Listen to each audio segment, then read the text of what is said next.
Buenas noches, lunes 12 de febrero. En esta edición, el doctor Luis Alberto Pacheco Mandujano, como lo anuncié el último viernes, para desglosar detalladamente el testimonio del colaborador eficaz Jaime Villanueva, que ha puesto el escenario político nacional de cabeza, involucrando a muchos actores bastante poderosos en él.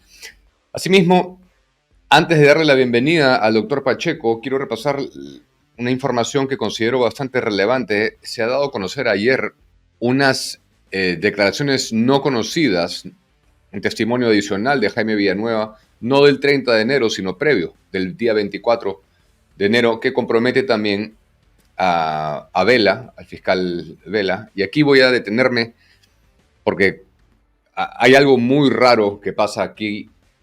La cúpula caviar está protegiendo con uñas y dientes el poder que tienen a la interna del Ministerio Público.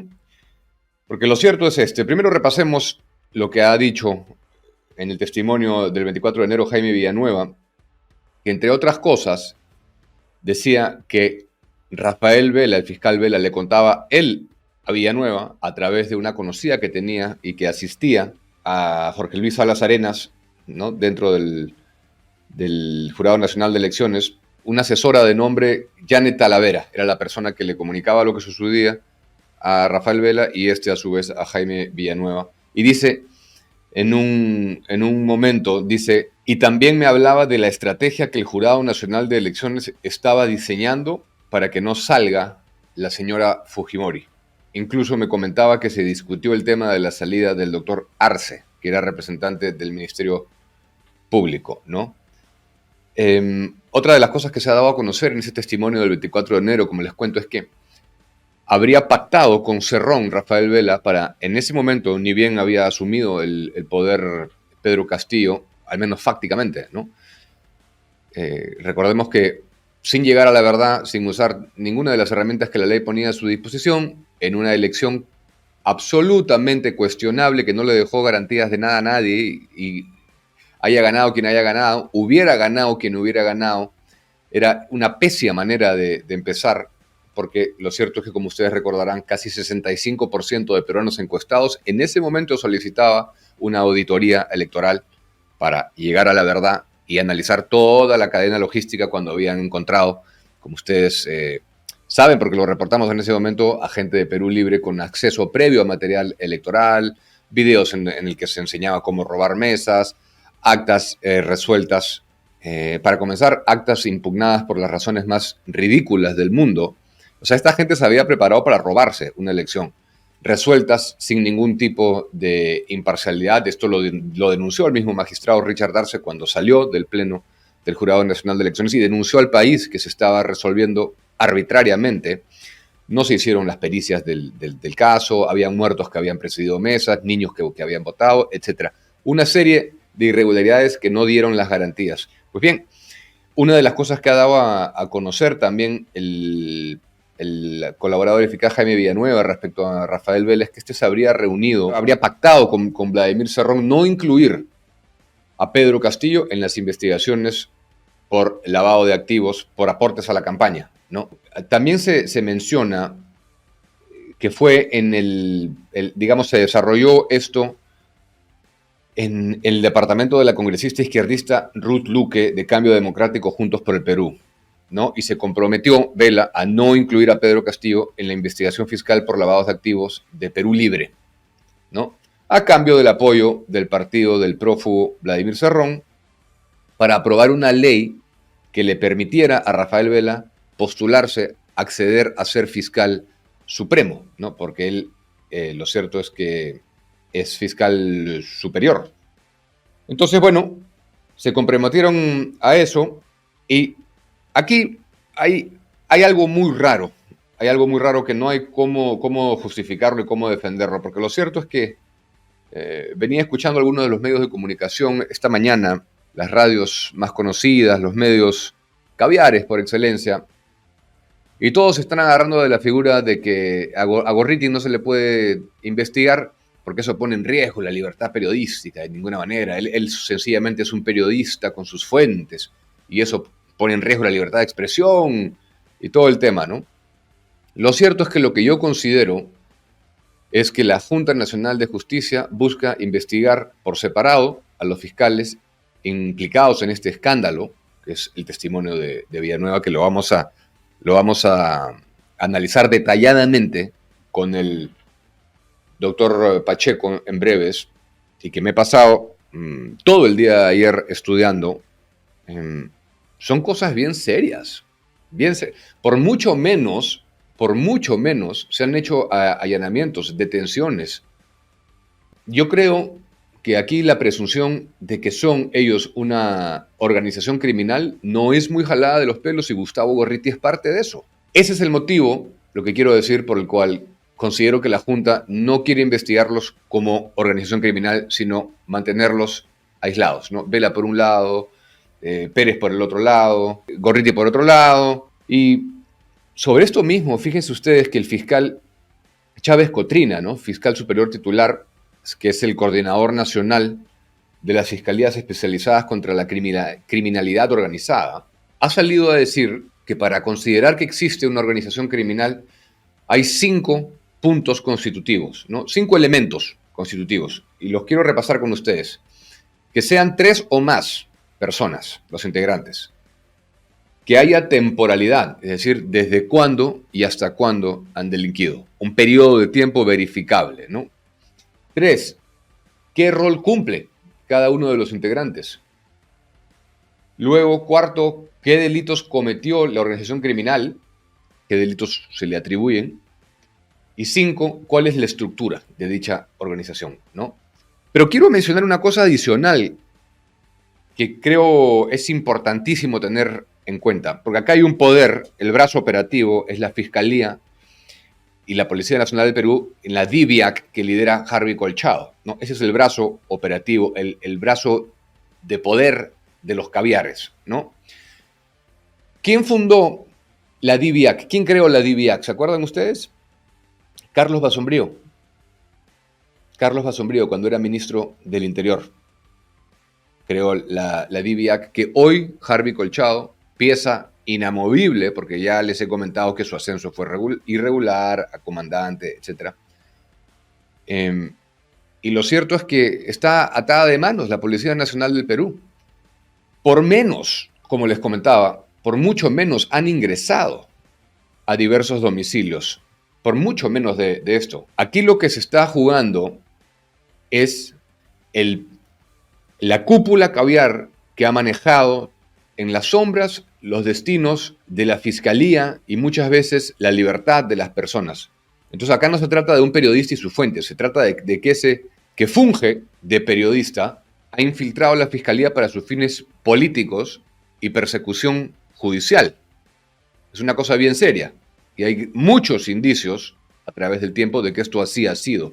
El testimonio de Jaime Villanueva dice que Gustavo Gorriti mismo creó el equipo especial Lavallato, que él decía a quién incluir, que él exigió que se contrate al fiscal Lenz. Entonces, eso no es fuentes. Todos tenemos fuentes.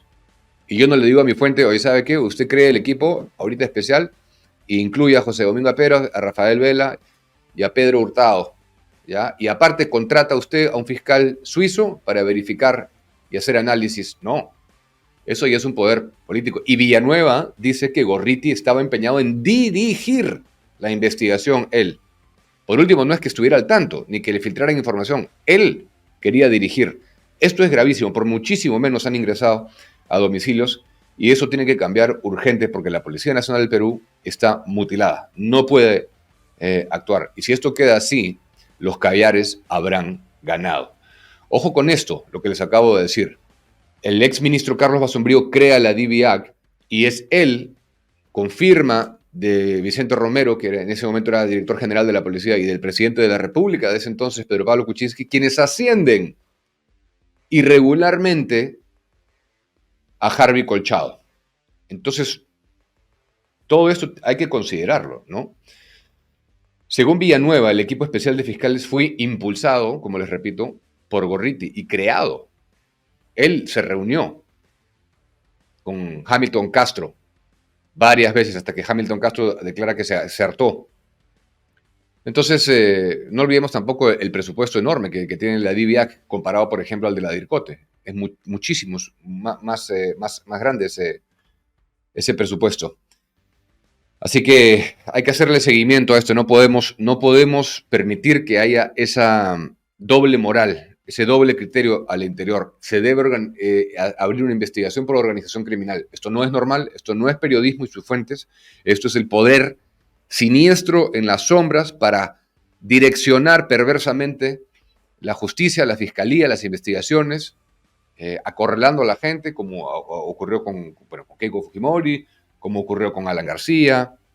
Es el poder maquiavélico en las sombras, lo que estábamos acá denunciando, y estamos seguros de que así ha sido. Entonces se debe abrir una investigación por organización criminal, y quien la debería justamente abrir es el doctor Chávez Cotrina. Chávez Cotrina es el que debería hacer, y se les debería investigar a todos.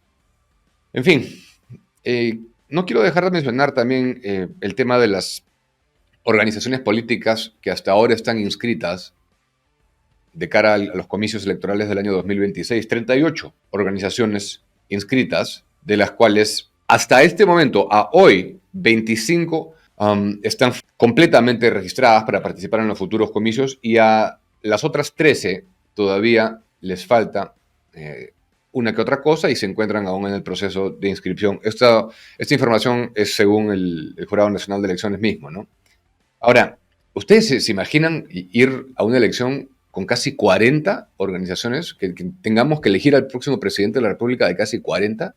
Yo digo algo que no estoy viendo aquí. Yo no sé quién será, digamos, un candidato que defienda las ideas que quisiéramos ver en el poder, ¿no? Pero aún no hay un movimiento que hayamos identificado que sea no solo de derecha y que esté alineada estructuralmente con estos principios y valores, con estas ideas, como es la defensa del libre mercado, como es combatir los oligopolios y los monopolios, que eso está en la Constitución. Lo que pasa es que no se ha hecho, ni se hace, porque hay un contubernio mercantilista que degrada y deforma y desvirtúa lo que es una economía de libre mercado, que le dé el apoyo político a las fuerzas del orden para que tengamos seguridad ciudadana, apoyo político y presupuestal a niveles altos, que capte inversión y exista seguridad jurídica para desarrollar no solamente inversión, sino nuevos puestos de trabajo, bajar la pobreza extrema, bajar la tasa de desempleo, incrementar formalidad, desburocratizar, desregular, bajar impuestos. Todas estas ideas, ¿no? No he visto todavía uno, ojalá lo haya, pero lo que quiero decir es que junto con que exista eso, tiene que haber una voluntad de unir a sectores con ideas comunes y liderar. No puede ser que existan 40 prácticamente de organizaciones inscritas para el 2026. ¿Ustedes saben lo que es eso? 40. Entonces, aquí una invocación a que se pongan de acuerdo aquellos que estén pensando en lanzarse el 2026 y que comiencen a recorrer el país en busca de gente ideológicamente coherente, no dogmática, con soluciones reales, estudiando la realidad peruana, con propuestas para las soluciones reales del país. Los dogmas no siempre son la solución. Aquellos que son dominados por la ideología no tienen la capacidad de ver en su real dimensión cómo solucionar los problemas de cada realidad. Y habiendo dicho eso, ahora sí quiero darle la bienvenida al doctor Luis Alberto Pacheco Mandujano. Doctor Pacheco, bienvenido. Y yo comentaba en mi editorial que lo que considero, digamos, antes de entrar a fondo para examinar este testimonio tan revelador de Jaime Villanueva, que considero que la razón principal por la cual no quieren abrir investigación por organización criminal es para justamente evitarles eso, ¿no? Y que sean aisladas las investigaciones. ¿No le parece que Chávez Cotrina, el mismo fiscal Chávez Cotrina, debería investigar por esta materia? Sin duda alguna, porque aquí nosotros nos encontramos frente a una verdadera y auténtica organización criminal. Ya de eso no cabe absolutamente ninguna duda. Es decir, en comparación con las figuritas y los armados de muñeco que Harvey Colchado ha realizado, e inclusive las mismas fiscalías, entre comillas, especializadas que ha venido persiguiendo en los últimos años a personajes corruptos bajo el cliché de organización criminal que se ha puesto de moda, y todo es organización criminal. Tanto hemos buscado la organización criminal que la hemos encontrado, y ahora sí estamos frente a una organización criminal. Y Jorge Chávez Cotrina es un fiscal que viene de la escuela antigua, es decir, es un fiscal que respeta no solamente la naturaleza de existencia misma del fiscal, que es el de persecutor del delito y el garante del principio de legalidad, sino que además, con la mística que caracterizaba, y lo caracteriza a él sin duda alguna, a los fiscales de, repito, la escuela antigua, yo creo que él es el llamado a iniciar estas investigaciones.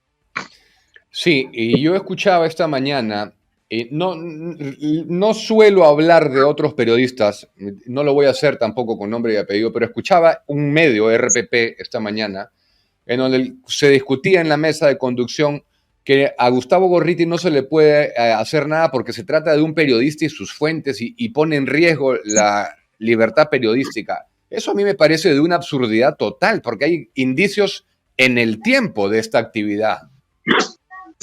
A ver, vamos a ver. Ni el periodista, ni el médico, ni el abogado ejercen la llamada reserva de fuente de manera absoluta. Siempre hay excepciones. De hecho, la ley señala que ante el requerimiento del juez, el abogado, el médico, el periodista deben revelar sus fuentes, ¿ya? Pero este no es el caso de Gustavo Gorriti, y esto hay que dejarlo claramente establecido, Diego. El señor Gorriti no es periodista. Él no fue a la universidad a estudiar periodismo. Si tú buscas en SUNEDU la inscripción, que, como en tu caso, en mi caso, que hemos ido a la universidad, hemos estudiado, hemos obtenido el grado de bachiller, hemos obtenido el título y luego maestrías, posgrados, etcétera, todo eso está inscrito en SUNEDU. En el caso del señor Gorriti no está inscrito nada, absolutamente nada, porque él no es periodista. Eso por un lado. Y por otro lado, IDL Reporteros no es un medio de comunicación. Eso también hay que tenerlo claramente establecido. IDL es un área, y así lo dice la propia asociación civil Instituto de Defensa Legal. Cuando tú ingresas a su página web, vas a encontrar un botón donde dice áreas. Si tú haces clic en ese botón, te van a aparecer Revista IDL, IDL Radio, IDL Reporteros, Justicia Viva y otro más que no recuerdo, pero son áreas de una ONG. No tiene la condición de medio de comunicación. Por lo tanto, no siendo él periodista ni trabajando en un medio de comunicación, sino siendo simple y llanamente un opinólogo que ejerce la condición de operador político, él no está sujeto al derecho que tienen los médicos, los abogados y los auténticos periodistas a guardar reserva de la fuente. Que eso quede absolutamente claro. Sí, pero me extraña que esta facción de periodistas que defiende a Gorriti no pueda siquiera pedir que se haga un proceso serio, porque no estamos hablando de filtración netamente de cosas, estamos hablando de que las acusaciones son de interferencia directa, de direccionamiento de la justicia. Entonces, eso hay que exponerlo y hay que persistir en todo esto.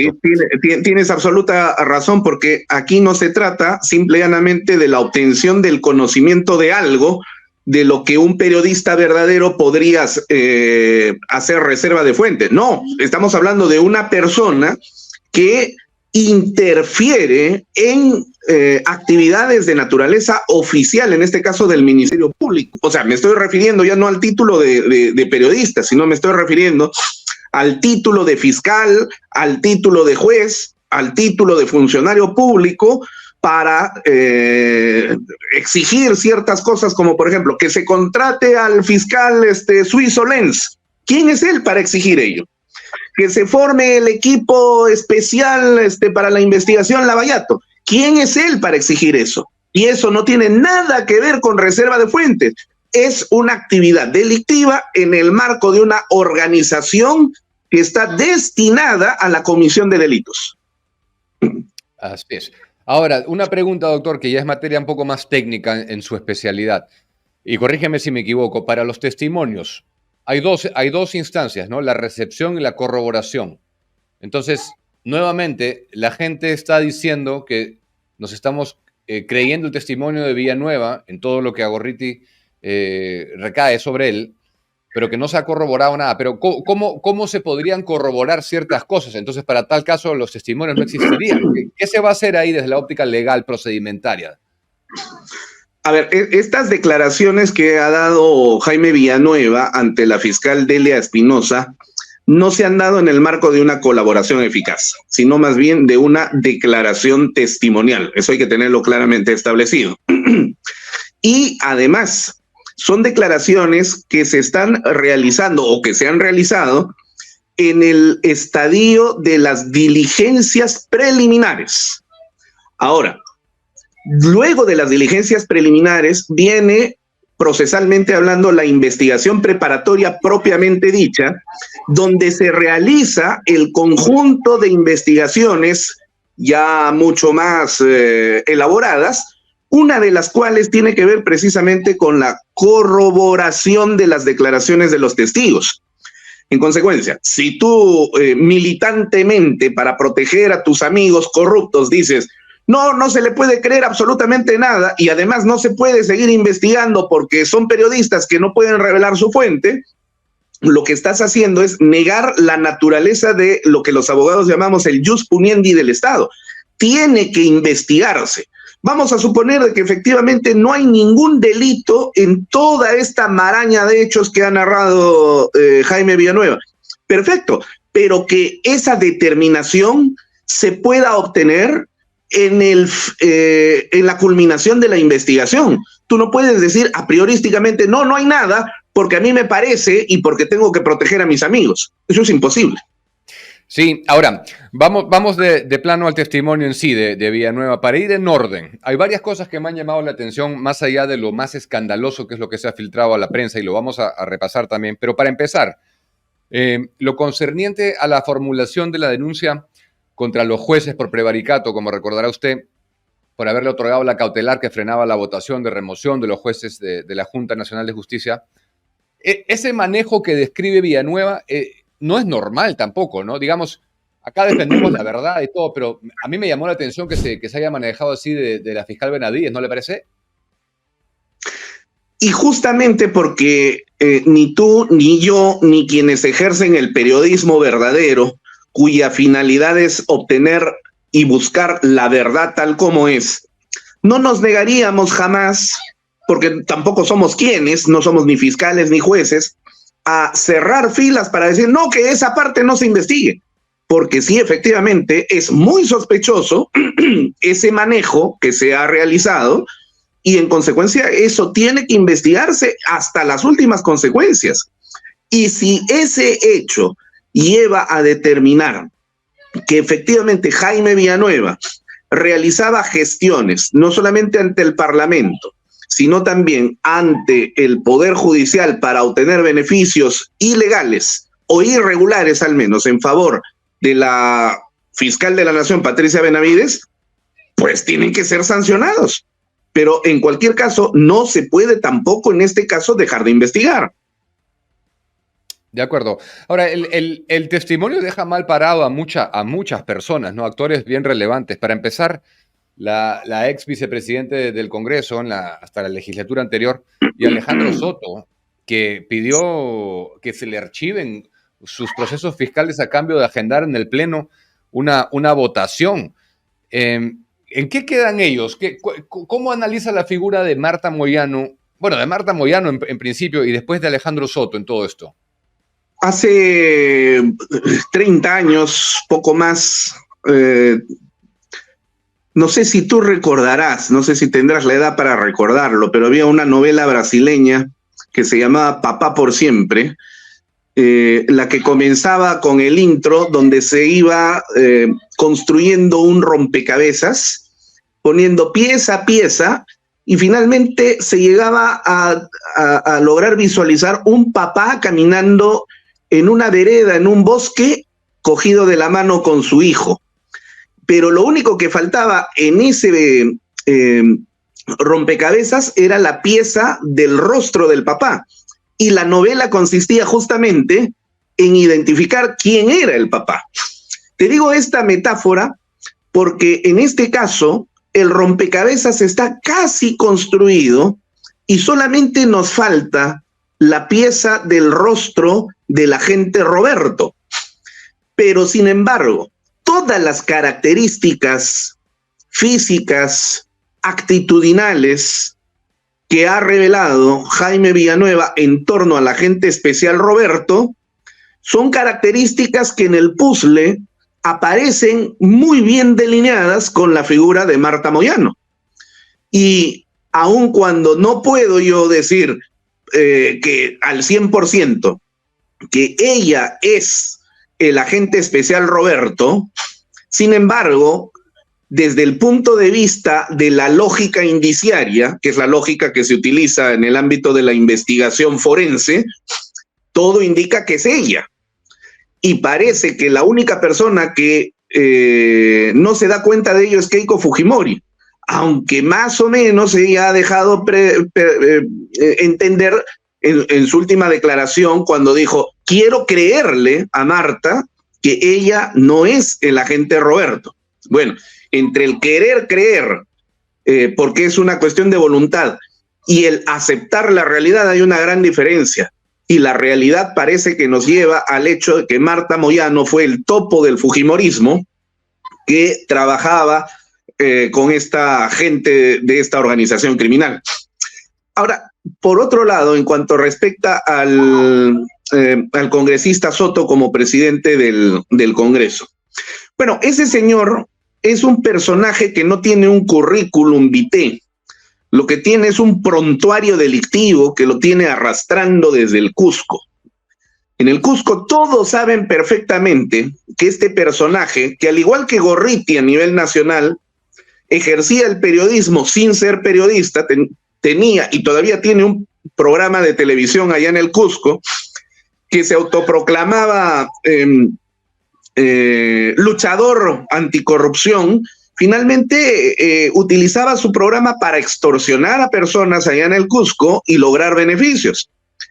Y es algo que no ha dejado de hacer en la práctica. Sin embargo, yo me pongo a pensar lo siguiente. Si Jaime Villanueva dice que se dio la prebenda, el beneficio de archivar la investigación del caso de los troles, el ejército de troles que le fue descubierto, ¿no? A cambio de que él programe de manera rápida y célere la discusión, el debate solicitado en el Congreso de la República. Yo tengo ahí dos cuestiones que todavía no me permiten asegurar que efectivamente eso fue así. Primero, la investigación contra Soto está vigente, no se archivó. Eso es uno. Y dos, ¿por qué no se llevó a cabo el debate en diciembre para analizar la acusación contra los miembros de la Junta Nacional de Justicia? ¿No fue acaso el mismo Soto que cerró rápidamente la legislatura y dijo, bueno, nos despedimos, felices vacaciones y nos vemos en marzo? Sí, salvo que, permíteme, haya habido la negociación, pero como él vio que no se archivó la investigación, entonces el pago o el vuelto que él dio fue cerrar el debate en el Congreso para discutir el futuro de los miembros de la Junta Nacional de Justicia, ¿no? Salvo que haya sucedido eso. Seguramente debe ser eso, porque eso es lo que le iba a preguntar, si es que efectivamente ya lo habían ayudado archivando ese caso, que aparte la asesora de Soto dijo que era una práctica normal y que no había por qué extrañarse, que era una práctica absolutamente normal. Ahora, otra cosa que me llamó la atención que le quiero preguntar, doctor, es el autonombramiento de Pablo Sánchez como fiscal de la Nación, que lo dice también en otro momento, en diciembre de 2014. ¿Usted se acordaba que él se había autonombrado? ¿En noviembre de 2014? Sí, diciembre de 2014, dice. No, a ver. Pablo Sánchez llega a ser fiscal interino en el 2 de enero del año 2015. ¿Ya? ¿Por qué razón? Porque el 30 de diciembre de 2014, el Consejo Nacional de la Magistratura emitió un comunicado, y yo lo recuerdo clarísimamente porque el 30 de diciembre es el día de mi cumpleaños, a las 10 de la mañana, de la mañana. Justamente, permítame leer la parte para que la audiencia lo vea. Dice, entonces, en diciembre de 2014, creo que el mismo 31, el Consejo Nacional de la Magistratura suspende a Ramos Heredia y me comunico inmediatamente con Pablo. Ahí coordinamos que él mismo saque la resolución nombrándose fiscal de la Nación interino por la antigüedad, porque en la Junta de Fiscales Supremos no tenía respaldo. Yo le recomendé que no lo someta a decisión de la Junta, sino que él se nombre, y así lo hizo. Es muy probable que eso haya sucedido. Es muy probable que eso haya sucedido, porque en aquel momento la Junta de Fiscales Supremos estaba integrada por Pablo Sánchez, Zoraida Ábalos, Tomás Gálvez y José Antonio Peláez Bardales, que en paz descanse, que ha fallecido la semana pasada. Gonzalo Chávarri no estaba en la Junta de Fiscales Supremos porque a él lo habían mandado en venganza al congelador del Jurado Nacional de Elecciones. Y lo habían hecho porque Gonzalo había apoyado a Pablo para que sea fiscal de la Nación en las elecciones que finalmente perdió Pablo Sánchez y ganó Ramos Heredia. Entonces, ciertamente, la antigüedad, que es la que prima en este caso, le correspondía a Pablo Sánchez, y él seguramente dictó esa resolución de autonombramiento para poder asumir el interinato frente al terremoto que estaba aconteciendo en ese momento de la suspensión de Carlos Ramos Heredia, cosa inédita en ese momento porque nunca antes se había suspendido a un fiscal de la Nación como lo estaba haciendo el Consejo Nacional de la Magistratura. Eso puede ser cierto, Diego, pero ya te digo, no tendría nada de ilegal.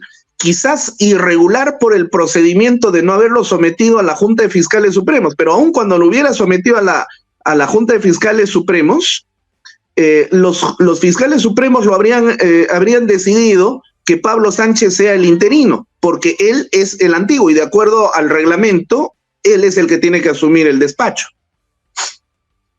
Claro. Ahora, yo me he comunicado este fin de semana con Mónica Beco, le solicité una entrevista, ella se ha negado, me ha dicho textualmente no tengo ningún interés. Una pena porque me parece que tiene un rol importante aquí, siendo ella quien le filtraba las cosas y a la que trajo a Graciela Villasís al Ministerio Público y que le presenta a Gustavo Gorriti a Villanueva, ¿no? Pero bueno, eso es su derecho y no ha querido declararme. En cuanto a la influencia de Gustavo Gorriti, ahora sí, doctor Pacheco, vamos al punto. En general, en el Ministerio Público, en la Fiscalía, y en el caso Lavallato, ¿no? En la página 16 se habla de que él dirigía o quería dirigir la investigación. ¿Cómo tomó esto? Esto es, creo, de lo más grave que se dice, ¿no? Bueno, esa es una confirmación verbal de lo que en los hechos acontece. Pero antes, entre paréntesis, quiero decirte en relación a Mónica Beco. Mónica Beco tiene mucho que ver en este asunto, porque ella fue llevada a la Fiscalía de la Nación por su amigo Jaime Villanueva. ella en ese momento era asesora o funcionaria en el Congreso de la República, eso lo recuerdo porque yo entré a ser asesor de Pablo Sánchez el 6 o 7 de enero del año 2015, él mismo me llamó para poder ejercer ese cargo y me presentó a Mónica Becco. Yo la conocía por televisión, pero en persona nunca la había visto. Pero inmediatamente me dijeron que ella, por estar trabajando en el Congreso, no podía asumir la gerencia central de imagen institucional y que había recomendado a un periodista, en este caso Julio Navarro, que venía del Canal 7 y que siguió, de hecho, trabajando en el Canal 7 como siendo gerente central de la Fiscalía. Y ojo que el Canal 7 es una institución pública, o sea, por ahí a lo mejor ha estado recibiendo hasta doble sueldo. Pero quien era la verdadera gerente de imagen institucional tras bambalinas era Mónica Becco. Y ella siempre estaba todas las semanas, por lo menos un par de horas ahí en la Fiscalía, así que ella tiene mucho que decir. Y si quiere callar en este caso, bueno, ya nos vamos dando cuenta por qué. Ahora, yendo al tema de Gorriti, si tú ingresas al YouTube de IDL Reporteros, vas a encontrar declaraciones realizadas por Jorge Barata, Migliaccio, bueno, casi todos los funcionarios que han desfilado por la Procuraduría General del Estado en el Brasil en diligencias de declaraciones en las cuales participaron Rafael Vela Barba y también José Domingo Pérez, a algunas de las cuales les acompañó Jaime Villanueva. Jaime Villanueva era en ese momento ya director de la escuela del Ministerio Público, no tenía nada que hacer ahí, pero ahí estaba, ¿ya? Uh-huh. ¿Y cuál es el asunto en este caso?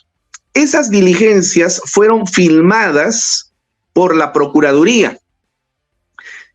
Sin embargo, José Domingo Pérez las grababa en su teléfono celular y estas se las entregaba inmediatamente a Gorriti, y luego publicaba extractos de esas interminables declaraciones en las diligencias, las publicaba por pedacitos, los que les convenía, por supuesto, y esto lo ponía en calidad de primicia. Gorriti decía, primicia, ¿no? Nuestra investigación nos ha permitido encontrar esto. No, en absoluto. La única persona que tenía acceso a esa declaración era José Domingo Pérez. Pero estamos hablando de los testimonios que se daban en Brasil. En Brasil, efectivamente. Y repito, esta es fuente pública. Claro, Villanueva dice que él fue el que coordinó el viaje y compró los pasajes y preparó todo. Pero la parte que quiero saber qué opinan puntualmente es cuando él dice, lo dice muy seguro, ni siquiera lo dice creo. Él dice, Hamilton sostuvo con Gustavo reuniones y cuando se percató de que Gustavo quería dirigir la investigación. O sea, eso es un hecho, eso es una cosa que él sabía. Que además Hamilton Castro lo manifestó en su momento cuando se dio cuenta que Gorriti le estaba grabando en su iPad, ¿no? Ahora, sí. Yo te manifestaba esto de las grabaciones del Brasil porque ello te da cuenta indiciariamente, repito, dentro del campo de la lógica indiciaria, que Gorriti efectivamente tenía el control, el manejo del equipo Lavallato. Por lo tanto, no me sorprende en absoluto, y más bien es una verificación de lo que ya nosotros sospechábamos, que Gorriti fue el que construyó el equipo Lavallato a través de Pablo Sánchez, que era el fiscal de la Nación. Uh-huh. Y por lo tanto tenía el control. Y dándole el beneficio de la duda para los más recelosos que dicen, bueno, pero no pueden saltar a conclusiones y tomar como sagrada palabra esto. Yo pregunto, ¿no? ¿Qué diablos tiene que hacer el dueño de un medio de comunicación yendo tantas veces a registrarte a reunirte con el fiscal de la Nación y otros fiscales especiales? Eso no es normal y eso no me vengan con que eso es un trabajo de fuentes, ¿ah? A lo que se debe agregar que, repito nuevamente, IDL Reporteros no es un medio de comunicación, entonces la situación se agrava. ¿Qué hace un conocido operador político yendo a visitar al fiscal de la Nación? Eso que quede absolutamente claro, porque él es un operador político. Ahora, ¿por qué en otro momento se da cuenta de que Pablo Sánchez, cuando se entera del allanamiento, en lo de Fuerza Popular y todo esto, corre disparado de Piura a Lima para reunirse con Gustavo Mome, con el director de El Comercio y Canal N, para decirles que él no tenía nada que ver con el allanamiento? Eso me llamó la atención porque, siendo antifujimoristas por excelencia, deberían estar felices. ¿Por qué cree que quería dejar constancia de que él no había tenido nada que ver? Por dos razones. Primero, porque a Pablo Sánchez le molestaba profundamente que se realice y tome alguna decisión, que se realice algún hecho y se tome alguna decisión sin que él lo conociera. Entonces, lo que yo sí sé de fuente directa, por los amigos y los colegas con los que hemos trabajado, he preguntado justamente sobre este tema. Cuando Pablo se enteró, estaba en el norte del Perú y él estalló en cólera porque él, como fiscal de la Nación, debió haber conocido, previa coordinación, esta diligencia y no la conoció. Entonces, ponte en el contexto de ese momento, y esta es la segunda razón. En ese momento, el fujimorismo tenía el control del Parlamento de la República y se estaba investigando a Keiko Fujimori, y la reacción política de los fujimoristas que dominaban el Congreso era una reacción de hostigamiento y ataque permanente a Pablo Sánchez. Entonces, Pablo Sánchez, que estaba ya encolerizado porque se hizo algo sin su conocimiento, además tuvo temor y tuvo miedo de que rápidamente los medios de comunicación señalaran que el fiscal de la Nación había autorizado esta diligencia, y como todavía no tenía el piso seguro y firme como fiscal de la Nación, en consecuencia, él tenía que adelantarse a tratar de curarse en salud, y por eso es que visitó los medios de comunicación para señalar que él no sabía absolutamente nada y, digamos, tratar de ponerle paños fríos a la situación diciendo, bueno, cada fiscal es autónomo en su trabajo y por lo tanto entonces esta ha sido una decisión tomada por el equipo en la cual yo no he intervenido. Sí, ahora le lanzo un dato que lo mencioné también para recordarle a la audiencia, algo que es bastante relevante, ¿no? Y no es del todo ajeno a lo que estamos viviendo. La vez pasada con usted dimos cuenta del ascenso irregular de Harvey Colchado, ¿no? Pues bien, en agosto del 2016 se crea la DIVIAC. Carlos Basombrío la crea, el mismo que ascendió con Pedro Pablo Kuczynski y todo a Colchado, que es el brazo operativo en la Fiscalía a través de la policía y de la DIVIAC. ¿No le parece extraño que sea tan intocable Colchado cuando podemos rastrear todo esto hasta el 2016? ¿Son los mismos actores? No, no me parece extraño porque Carlos Basombrío es miembro del IDL. Él, como ministro del Interior, tenía una finalidad política. Esa finalidad política no era engrandecer al Ministerio del Interior, sino coparlo, infiltrarlo. Y para ello buscó oficiales y suboficiales que sean o que fuesen leales a ese proyecto político. Y ahí es donde ubica a Harvey Colchado. En consecuencia, no hay nada de extraño en esto, sino más bien es una verificación de, repito, lo que hemos venido sosteniendo a lo largo del tiempo, pero que no se podía comprobar hasta que ahora el hombre que vivió en el estómago de Leviatán lo verifica con punto y coma. Y también, ni siquiera por el lado netamente operativo ni burocrático, ¿no? Que es el que hemos visto, sino también por el lado presupuestal, porque la DIVIAC maneja muchísimo más fondos que DIRCOTE y otros órganos, otras unidades de la policía, ¿no? Bueno, fue impresionante cuando se le pidió a Morán que rinda cuentas de por qué la DIVIAC manejaba 20 millones de soles sin dar cuenta de los gastos, como si se tratara de un área operativa de inteligencia, que no era. Nunca se dio cuenta del asunto. Y recuerda tú que el año pasado hemos sabido que en una fiestecita de Colchado se gastó más de 80,000 soles en una sola noche, y de lo cual tampoco se ha dado cuenta. O sea, estos señores gastan el dinero como mejor les parece y evidentemente para poder hacer seguimientos políticos, chuponeos, lo que en el ámbito procesal penal se conoce con el nombre de los OBICES, es decir, observación, vigilancia y seguimiento. Todo eso tiene un costo. Y para eso tienen este fondo enorme que les permite a los Vladimiro Montesinos en su época, el día de hoy, realizar estos trabajos inconfesables, pero no en beneficio de la institucionalidad nacional, no en beneficio del Ministerio del Interior ni de la Policía Nacional, sino para obtener conocimiento, porque el conocimiento es poder. ¿A quiénes? Justamente a estos personajes como Gorriti y toda la progresía que está remolinada dentro del IDL, para luego tener armas con las cuales chantajeen, con las cuales sometan y tengan el control político de la institución. Por ejemplo, ayer se ha sabido que la razón por la cual Gorriti tendría agarrado a Villena Campana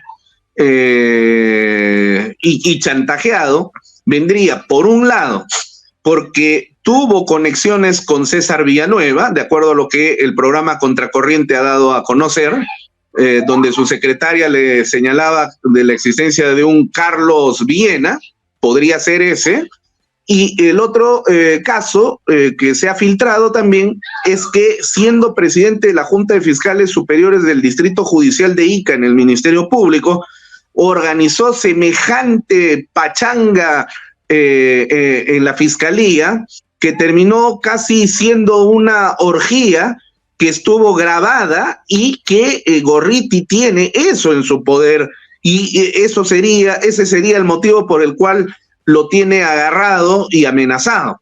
Entonces, ahí tú te das cuenta precisamente que Gorriti, que se quiere presentar como periodista, no es periodista, pues, sino que es un operador político, un extorsionador que trabajando en pared con personajes siniestros como Harvey Colchado, que tiene toda la infraestructura y los recursos económicos para poder obtener estos chuponeos, estas imágenes, estas filmaciones, finalmente terminan sometiendo a las personas y con ellas a las instituciones. Eso es una organización criminal. Presuntamente, Gustavo Gorriti tiene material filmográfico, audiovisual comprometedor del actual fiscal de la Nación. Eso es lo que se ha sabido el día de ayer. En la página 17 también llegamos ya a la parte más presidencial, si se quiere, en donde se habla de que César Villanueva había coordinado todo para que Vizcarra sea presidente y que Pablo Sánchez archive el caso de Chinchero y no tenga él ningún problema, ¿no?, para asumir. No me extrañaría en absoluto, porque Vizcarra fue desde el principio el proyecto de la caviarada ante la caída de Pedro Pablo Kuczynski, ¿no? Pero dado el hecho que Vizcarra llegaba con máculas, había que limpiar el camino para que él pudiese transitarlo de manera serena y tranquila y que luego no tuviese cuestionamientos. Ahí es donde entraba la Fiscalía de la Nación precisamente. Y existiendo ya la relación entre Pablo Sánchez y Gustavo Gorriti, y con Gustavo Gorriti llegamos al caviarismo, que al mismo tiempo está conectado con la defensa de Odebrecht, y Odebrecht tiene a los principales medios de comunicación de la prensa masiva a su disposición gracias a sus relaciones con los Graña Miró Quesada, dueños también del grupo El Comercio, donde encuentras El Comercio, Perú 21, el Trome y todos sus satélites, el 83% de los medios de comunicación, y a eso debe sumarle inclusive el grupo La República de Chicho Mome, que también está citado en este asunto. Entonces, claro, ahí tienes toda la maquinaria y la infraestructura para limpiar judicialmente y mediáticamente, que es finalmente lo que hemos vivido. ¿O no es cierto acaso que efectivamente cuando Vizcarra llega de Canadá para asumir la presidencia de la República después de la renuncia de Meche Arauz, ya todo estaba absolutamente limpio y no tuvo ningún problema? Eso sí, no es ninguna mentira.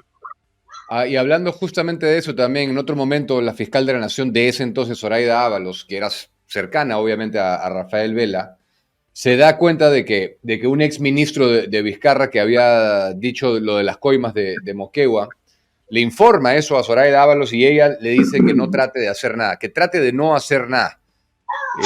Es escandaloso esto. Y la parte cumbre, que quiero saber su opinión, doctor. Permíteme, Diego. Ahora se entiende, a partir de esa declaración de Villanueva, donde existió la filtración que Vela hizo respecto del colaborador eficaz, el exministro de Vizcarra, sobre las coimas, ahora se entiende esa declaración familiar que hizo Patricia del Río, que trabajaba en radioprogramas, y que en un chat familiar que fue difundido públicamente, porque se filtró, alguien de la familia ya estaba tan indignada que filtró esa información, decía: yo he estado conversando con el fiscal Rafael Vela Barba y realmente, ¿para qué? Para coordinar el tratamiento periodístico que se le iba a dar a los medios probatorios, y lo que Vizcarra ha hecho realmente es mucho más grande que lo que Keiko ha hecho. Vizcarra robó y robó mucho, lo cual me da pena porque yo era muy cercana a él. Claro, ahora se entiende por qué Patricia del Río decía eso.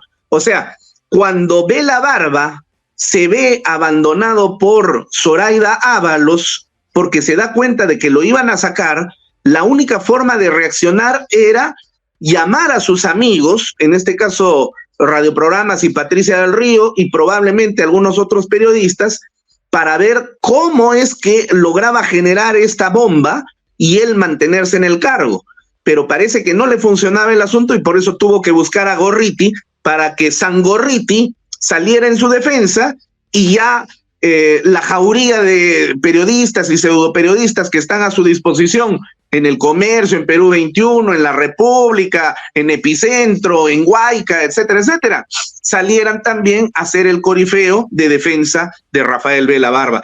Fíjate que entonces hay hechos que podrían ser aparentemente aislados, pero que con esta revelación de Rafael Vela va tomando forma y consistencia. Por eso te decía, es un rompecabezas. Va apareciendo la figura del paisaje. Ahora, esa parte quisiera ver si puede puntualizar un poco, doctor. ¿En qué momento es que Rafael Vela pierde la confianza de Zoraida Ábalos y se distancian? Cuando Rafael Vela tiene conocimiento de la declaración del exministro de Vizcarra, y son declaraciones comprometedoras que dan cuenta de indicios razonables de la comisión de delitos de cohecho, es decir, delitos de soborno, que Vizcarra, según este exministro, habría estado recibiendo. Esto se lo pone en conocimiento a Zoraida Ábalos, y Zoraida Ábalos, protectora como fiscal de la nación, protectora de Vizcarra, es donde le dice: procure usted no hacer absolutamente nada. Pero Vizcarra había pedido la cabeza de Rafael Vela para garantizar de que efectivamente no vaya a salir esta información. Y para eso Vizcarra hizo coordinaciones con este bachiller en periodismo, el señor Romero de la República, que estaban construyendo la historia según la cual Rafael Vela también era un miembro de los Cuellos Blancos por haber asistido a la fiesta de cumpleaños de Orlando Velázquez, presidente del Consejo Nacional de la Magistratura, ¿no? O sea, Zoraida Ábalos le molestó que Vela sí quería perseguir la investigación contra Vizcarra. Porque es el trabajo de los fiscales, pues. Ya, de acuerdo. Y por último, doctor, la parte de le he cobrado lo de Alan García. ¿Cómo lee esto usted? Porque hay varias versiones, ¿no? Le he cobrado lo de Alan García. ¿Qué significa esto exactamente? A ver, llegados a este punto, hay que recordar que fue Rafael Vela quien le proporcionó a Gorriti la información de el recibo de pago de $800,000 que Alan García recibió por la conferencia que dio en el Brasil, en la Cámara de Comercio, me parece, brasileña. Una suerte de un equivalente de Confiep en el Brasil, en la que evidentemente se encuentra pues Odebrecht, ¿no? Entonces, es como si acá en el Perú, a ver, tú dieras una conferencia en la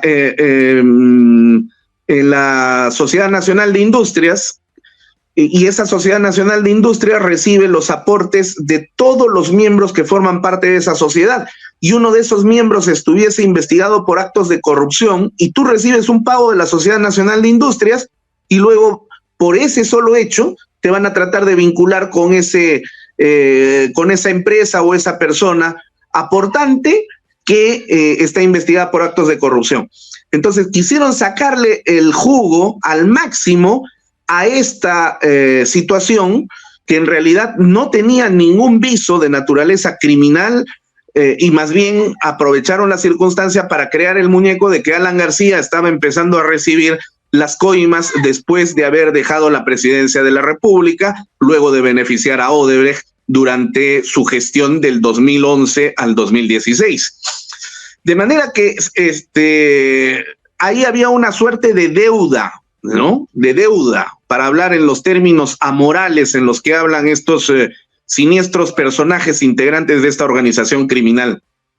Gorriti le debía a Rafael Vela ese favor de la filtración que le había hecho. Y cuando Rafael Vela se ve acosado por el propio Martín Vizcarra, quien tenía miedo de que Vela en algún momento sacara a luz el tema de la declaración de su exministro que lo estaba traicionando, entonces Rafael Vela dice: necesito apoyo de la prensa, y es ahí donde Jaime Villanueva le dice: pero anda a conversar con Gustavo, finalmente Gustavo es el que maneja todo. Y efectivamente parece que fue a conversar, bueno, no parece, Jaime Villanueva asegura que fue a conversar, sí. Y por eso es que responde y dice: literal me dijo, Jaimito, ya conversé con Gustavo, le he cobrado lo de Alan García. ¿Y en qué consiste ese cobro de lo de Alan García? En que Gorriti o Sangorriti, para Rafael Vela, salía a defenderlo, y con él toda esa jauría, te repito, de periodistas de la República, del Comercio, del Trome, de Perú 21, de Huayca, de Epicentro, y etcétera, etcétera, etcétera, para defender y reencumbrar a Rafael Vela, para que en caso Martín Vizcarra quisiera hacer algo, ya no pudiera lograrlo porque estaba oleado y sacramentado con la santa palabra de Sangorriti. Ese fue el cobro. Claro. Ese fue el cobro. Para que Zoraida Ábalos no lo saque. Para que Zoraida Ábalos no lo saque. Pero eso se da en el contexto en el cual ya se había urdido el plan, en el cual se había citado a Alan García para que rinda una declaración, ¿no? Él llegaba de España, rendía la declaración, y como Gorriti, el gran investigador, había sacado en calidad de primicia, de buenas fuentes, hemos tenido el conocimiento de este recibo de $800,000, lo cual es el indicio de la coima de Odebrecht hacia Alan García. Entonces ahí aparece en el escenario José Domingo Pérez, quien pide inmediatamente la medida de arraigo, es decir, impedimento de salida del país, y entonces comienza el cerco. Alan ya no puede salir del país, empieza el ataque mediático dirigido por el jefe de esta banda de periodistas y pseudoperiodistas que hace rato dejaron de ser periodistas porque se han convertido en militantes operativos de una facción política que utiliza los medios de comunicación como chavetas, como instrumentos de destrucción de los enemigos políticos. Alan se vio acosado, súmale la DIVIAC con los chuponeos, los obices, y en ese momento Alan García no había dejado de decirle a sus compañeros más cercanos, como por ejemplo Mauricio Mulder, Luis González Posada, Jorge del Castillo: yo no voy a permitir que hagan un show conmigo. Primero me meto un tiro en la cabeza, tengo ya la pistola, tengo el revólver. Y todos creían de que eso no iba a suceder así, pero quienes le estaban escuchando sabían que Alan iba en esa línea.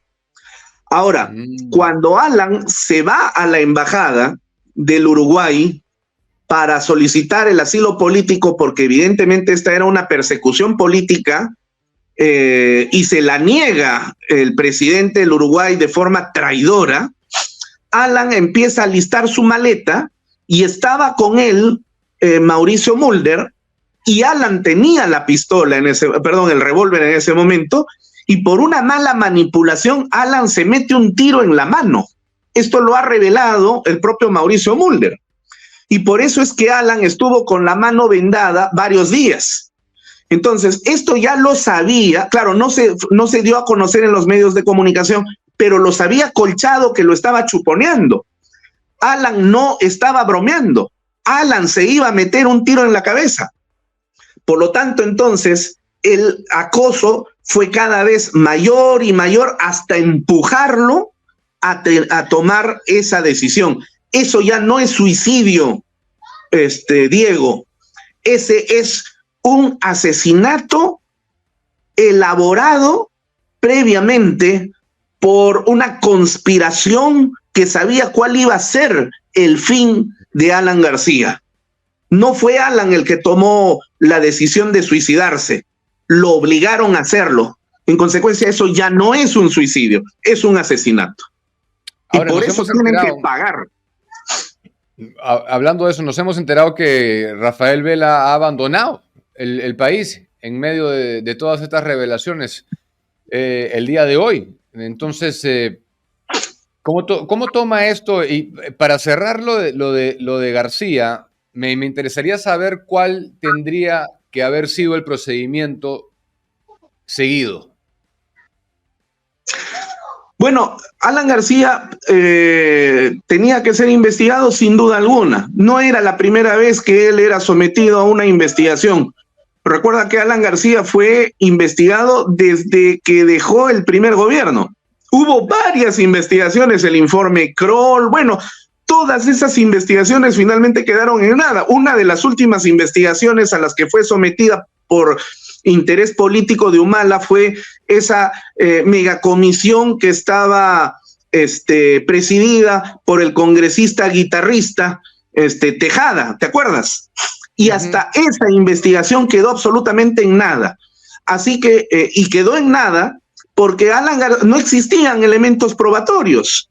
Ahora, en esta ocasión, Alan no tenía ningún temor a enfrentar una nueva investigación.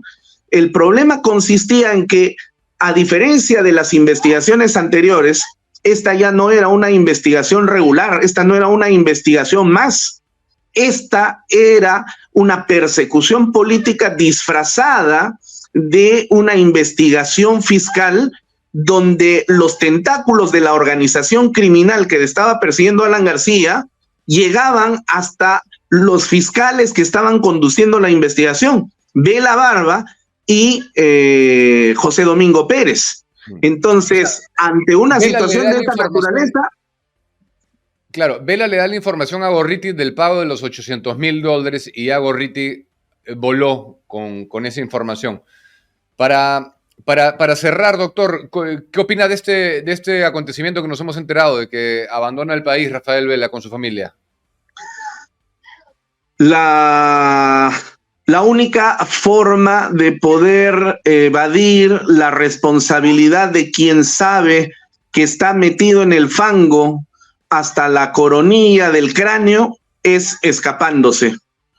El día de hoy, si es cierto lo que tú me estás manifestando, y no lo dudo, porque tú eres muy serio en tus informaciones, si se ha escapado ya con su familia, ese es el indicador de que él sabe perfectamente que no va a poder rebatir ninguna investigación verdadera cuando el Ministerio Público empiece a investigarlo.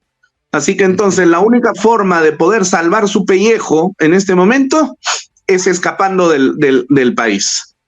Esa es la confirmación. Bien. Perfecto, doctor. Muy claro, le agradezco como siempre su participación aquí y estaremos en contacto.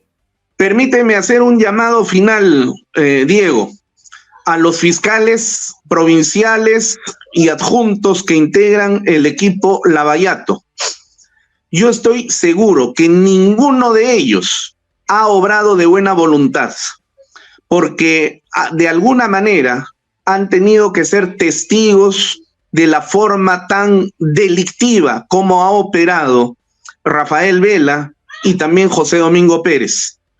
En consecuencia, yo les llamo a todos estos fiscales para que se acojan de una vez a la colaboración eficaz y puedan salvar sus pellejos, porque de lo contrario, la justicia no va a permitir de ninguna manera que ellos salgan librados por haber colaborado con esa organización. Y ellos lo saben. Acójanse, acójanse de una vez a la colaboración eficaz. ¿Quiénes son los que tendrían que acogerse? Los fiscales que han trabajado dentro del equipo Lavallato, es decir, los fiscales adjuntos y los provinciales, a varios de los cuales yo personalmente he denunciado ante la Autoridad Nacional de Control y también ante la Junta Nacional de Justicia. O sea, José Domingo Pérez, Hamilton Castro, todos. No, estoy hablando de Hamilton Castro, estoy hablando de los fiscales que trabajan con José Domingo Pérez, que son un equipo conformado por 6 fiscales adjuntos y provinciales. Ok, bien, de acuerdo. Cuyos nombres generalmente no salen a luz, pero que están ahí secundando el trabajo delictivo de José Domingo Pérez. Pero te repito, yo los he denunciado ante la Autoridad Nacional de Control y ante la Junta Nacional de Justicia por los delitos cometidos por sus jefes, y al cometer sus jefes los delitos y estos ser conscientes de que lo que están haciendo son delitos, son coautores o cómplices. Por eso que se acojan a la colaboración eficaz lo más pronto posible. De acuerdo, doctor. Gracias. A ti, Diego. Un gran abrazo. Bien. El doctor Luis Alberto Pacheco Mandujano, como siempre, muy esclarecedor. Alma de docente. Creo que es docente el doctor Pacheco, porque es muy fácil de entenderle cuando explica las cosas punto a punto, ¿no?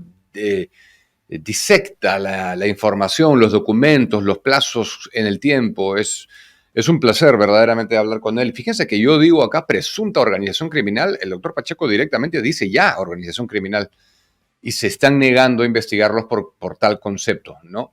Y yo quiero repetir que el mismo fiscal Chávez Cotrina, fiscal superior titular, coordinador nacional de las fiscalías especializadas contra la criminalidad organizada, debería abrir investigación por organización criminal a todos estos fiscales involucrados, y no perder de vista a Gustavo Gorriti, que no es una persona que está haciendo trabajo periodístico, como están diciendo algunas cosas, dándose de golpes en el pecho. No, ¿cómo se van a meter ustedes con un periodista y sus fuentes? No, eso es una actividad ya de manejo de la justicia y de un poder siniestro en las sombras, que hay que llegar a la verdad. Eso ha sido todo por hoy. Nos reencontramos el día de mañana. Buenas noches.